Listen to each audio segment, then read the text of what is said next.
नमस्कार, मैं हूं अजय प्रकाश और आप देख रहे हैं जनज्वार। इस वक्त जो हमारे सामने महिला बैठी है उनका नाम बसंता है। वह जीएन साईं बाबा की पत्नी है। जीएन साईं बाबा दिल्ली यूनिवर्सिटी के प्रोफेसर रहे हैं और फिलहाल वह उम्र कैद की सजा काट रहे हैं। उन पर आरोप है कि उन्होंने प्रतिबंधित संगठन माओवादियों का साथ दिया, उनके साथ मेल जोल रखा, इस तरह के प्रतिबंध है। इस जानकारी के अलावा अगर हम आपको परिचय बताएं तो जीएन साईं बाबा साहित्य में न सिर्फ कविताएं, कहानियां और अन्य चीजें लिखते रहे बल्कि इंग्लिश के लिटरेचर के स्कॉलर माने जाते हैं। दिल्ली यूनिवर्सिटी में जब तक वह पढ़ाते रहे तो सामाजिक दायरे में बेहद सक्रिय रहते थे। फिलहाल वह जेल में है। उनको उम्र कैद की सजा है और सबसे बड़ी बात कि 90% वह विकलांग, वह डिसेबल्ड है। अभी हाल में कल एक खबर छपी है कि उनके अंडा सेल के सामने सीसीटीवी कैमरा लगा दिया। उनकी पत्नी चूंकि हमारे सामने है, हमारे साथ हैं, तो हम उनसे ही विस्तार से जानेंगे कि यह समय कैसे बीत रहा है, क्या वजह है कि अदालतें जमानत नहीं दे रही हैं और अभी हालिया मतलब मायने क्या है सीसीटीवी कैमरा लगाने का। बसंता जी, आपका स्वागत है जनज्वार में। पहली बात यही कि अंडा सेल में वो ऑलरेडी हैं पहले से जीएन साईं बाबा, अब यह सीसीटीवी कैमरा क्यों लगाया जा रहा है, वहां कौन सी वो गतिविधियां कर रहे हैं जी? हाँ, ये बात तो हमें भी जानते नहीं, क्योंकि हाँ, वहाँ अंडा सेल लेयर्स ऑफ सिक्योरिटी के अंदर ही है। जी फिर वहाँ क्यों सीसीटीवी लगाया ये पता नहीं। एक्चुअल पहले सेल के अंदर रखा था। तब उन्होंने 14 तारीख को मैं हंगर स्ट्राइक में जाऊंगा अगर आप सीसीटीवी निकाले नहीं तो, क्योंकि वो पूरा टॉयलेट और सेल का अंदर जो इनकी एक्टिविटीज 24 आवर्स सर्वेलेंस में है। ये right to privacy is a fundamental right in our constitution. ये जी वायलेट कर रहे, राइट टू प्राइवेसी को वायलेट कर रही है और प्रिजनर्स राइट को वायलेट कर रहे। ये इनडिग्निटी एंड इनह्यूमिलिटी है ना एक्ट बिल्कुल जो ये बिल्कुल। कर रहे हैं, यही बताया। तब इन्होंने अंडा सेल से सीसीटीवी निकाला गया। तब उन्होंने 14 को हंगर स्ट्राइक स्टार्ट नहीं किया, पहले ये बोला था। फिर वो निकाल के अंडा सेल से बराबर अंडा सेल के सामने कॉरिडोर पे रखा। तभी भी कॉरिडोर में रखा, फिर भी इनकी पूरा अंडा सेल एंड टॉयलेट ये सारे कवरेज में है, सीसीटीवी के कवरेज में। तब साईं बाबा फिर एक बार हटाने के लिए विनती किया, ये लोग सुना नहीं। तो तब साई बाबा को ऐसा हंगर स्ट्राइक में जाने के लिए मजबूर किया है, ऐसा दिक्कत मतलब इनके ऊपर रिप्रेशन के ऊपर रिप्रेशन है। ये जी जो इतना जुल्म हो रही, वो खुद चली नहीं पा रही। 2 अटेंडेंट्स हेल्प के दौरान ये नहा रही, टॉयलेट जा रही, लेट रही, लेटने से उठ ही नहीं पा रही खुद, क्योंकि इनकी लेफ्ट हैंड जब इनकार्सरेशन की वजह से नैरोस एंड मसल्स डैमेज हो गई, वो पैरालाइज हो गई। फिर 2018 में लेफ्ट हैंड डैमेज्ड नैरोस में इन्फ्लेमेशन आया था। जी इसके वजह से ये इन्फ्लेमेशन राइट हैंड में भी चले गए। वो अभी राइट हैंड आल्सो पार्शियली काम कर रही, पूरा अच्छा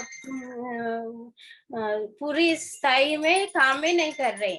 ऐसा सिचुएशन में इनको 2 अटेंडेंट्स के ऊपर डिपेंडेंट है।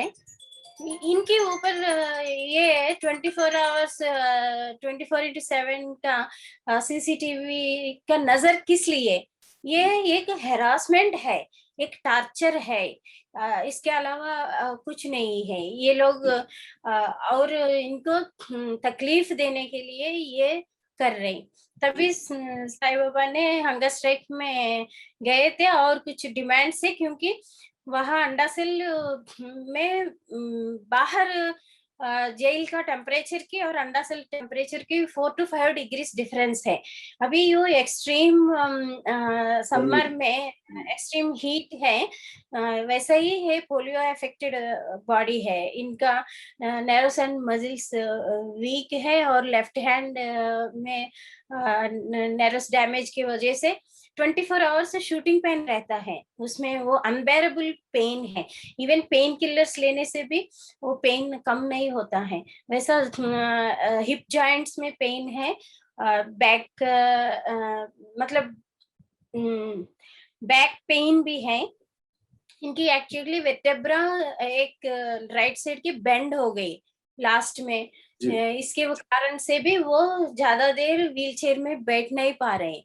ये पेन 24 आवर्स रहता है। ऐसा हालत में भी इनके 3 टाइम्स पेरोल रिजेक्ट किया। एक्चुअली ये पेरोल एलिजिबल है आफ्टर कन्विक्शन 3 इयर्स को हो गया तो कोई प्रिजनर को 45 डेज का पेरोल मिलता है। इनकी तो 3 टाइम्स इवन इनके मदर की डेथ का टाइम में भी इमरजेंसी पेरोल लगाया, उसको भी रिजेक्ट किया।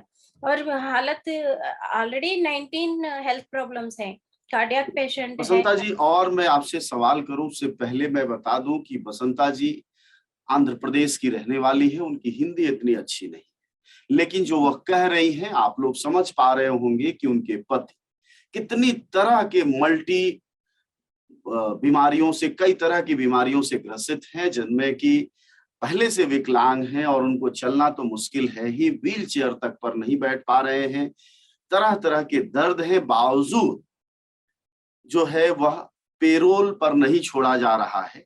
जैसा कि जेल मैनुअल है या कैदियों के अधिकार होते हैं, वह भी उन पर लागू नहीं है। बसंता जी, एक चीज बताइएगा कि सामान्य तौर पर 3 साल बीतने पर 45 दिन का अगर पेरोल मिलता है तो जज क्या तर्क देते हैं? जब पेरोल कैंसिल करते हैं तो क्या लॉजिक देते हैं?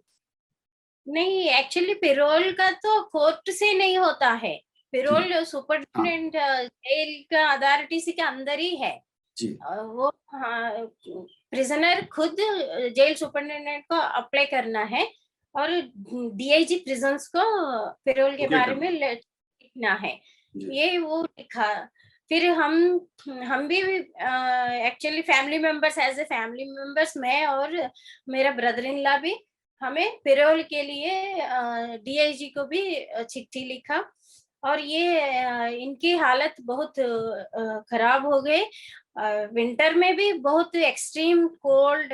एक्चुअली अंडा सेल के ऊपर जो खुला रहता है उसमें ओनली आयरन रॉड्स होती हैं, इसी के वजह से direct heat and cold waves and बारिश भी अंदर चले जाता है।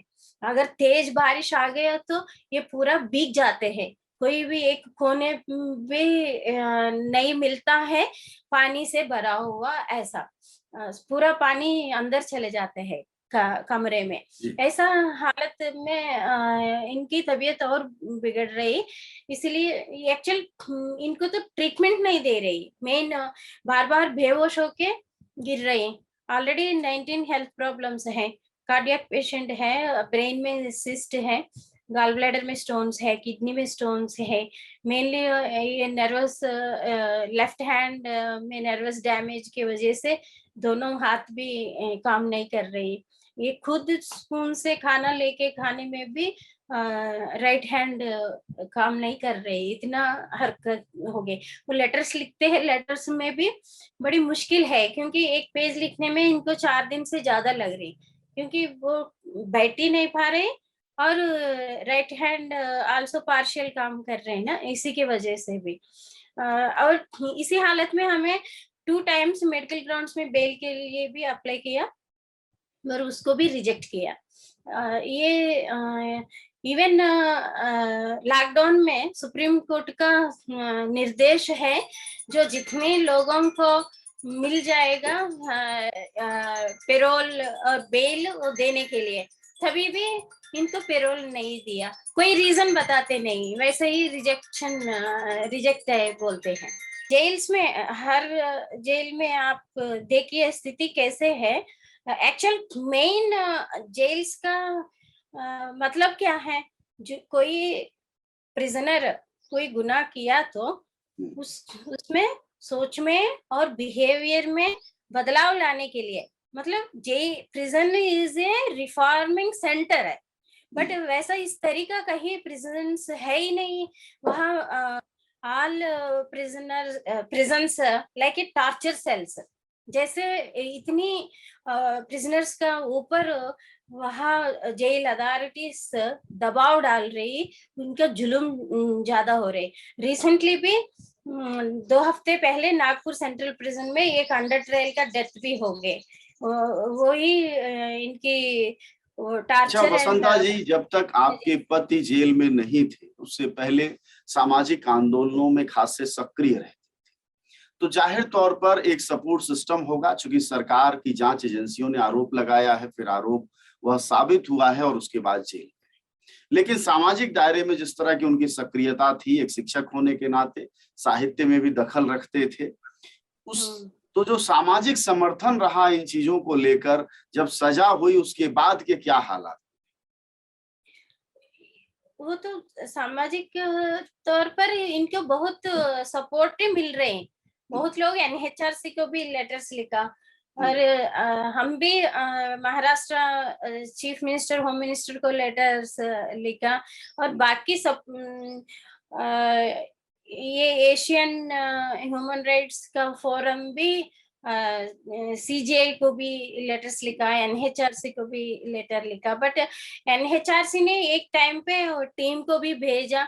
सारे इनकी ये वाटर मतलब टॉयलेट नहीं थे पहले, एक्चुअल व्हील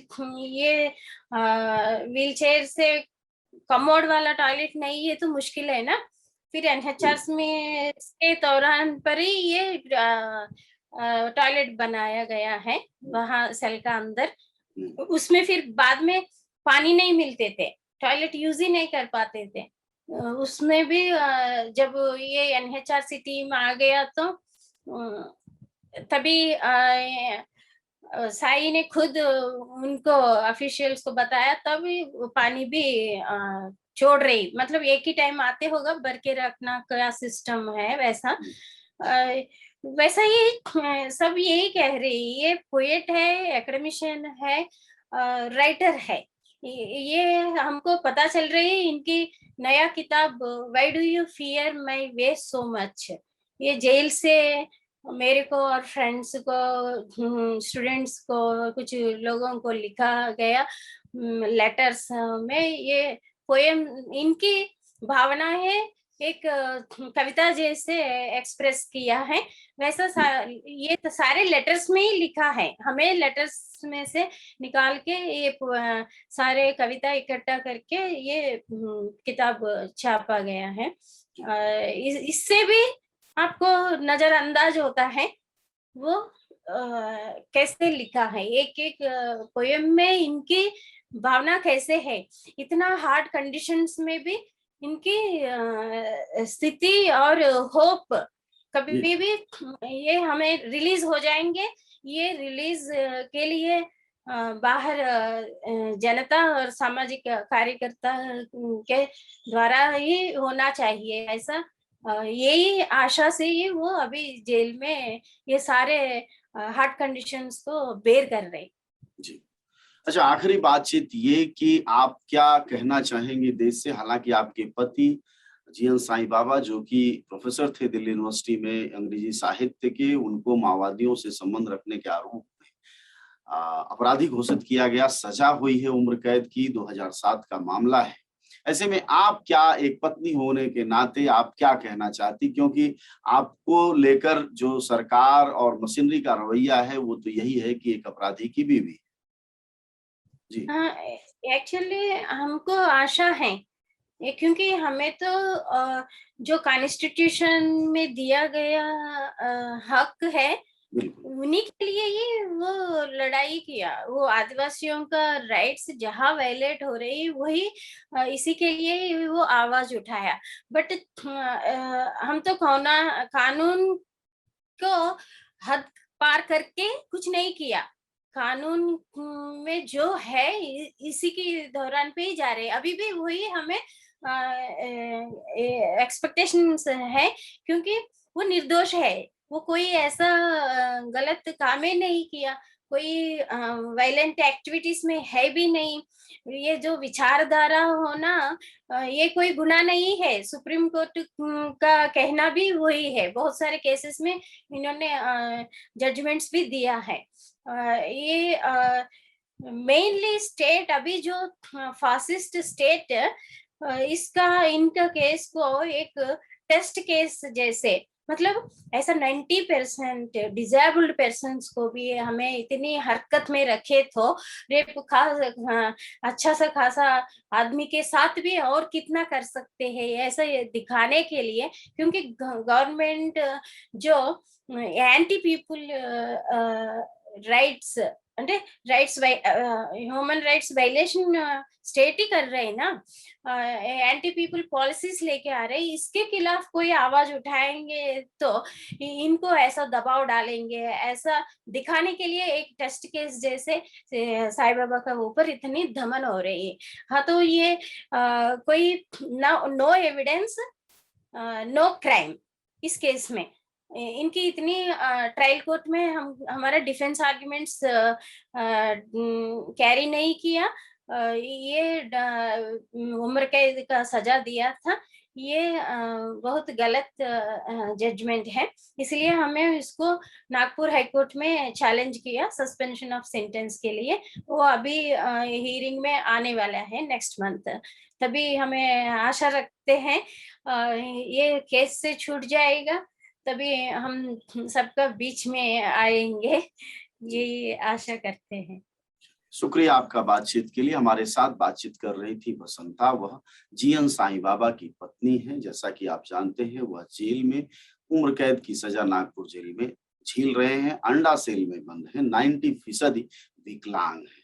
बावजूद उन्हें सरकार पेरोल नहीं दे रही, यानी जेल प्रशासन नहीं दे रहा है। उन्हें उम्मीद है कि हाई कोर्ट में उन लोगों ने लोअर कोर्ट के खिलाफ एक याचिका दायर की है जिसमें कि आजीवन कारावास रद्द करने की मांग की है।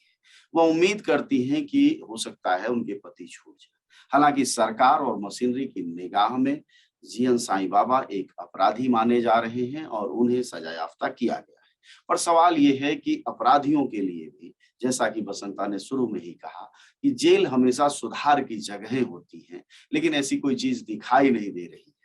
ऐसे में सवाल यह है कि क्या विचारधारा को सबक सिखाने के लिए एक व्यक्ति को टारगेट किया जा रहा है?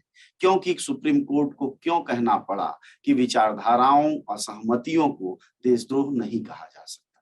सवाल बहुत सारे हैं, लेकिन बहुत जरूरी है उन लोगों की बात सुनना जो कि अपनी बात कहना चाहते हैं। हालांकि सजायाफ्ता हैं, बात दिगर है, यह सरकार और एजेंसियां तय करेंगी, लेकिन बहुत जरूरी है कि एक व्यक्ति जो 90% डिसेबल्ड है, जो कि विकलांग है, उसके भी अधिकार होते हैं, चाहे वह जेल में बंद हो या वह समाज में रहे। धन्यवाद वसंता जी, आपका शुक्रिया।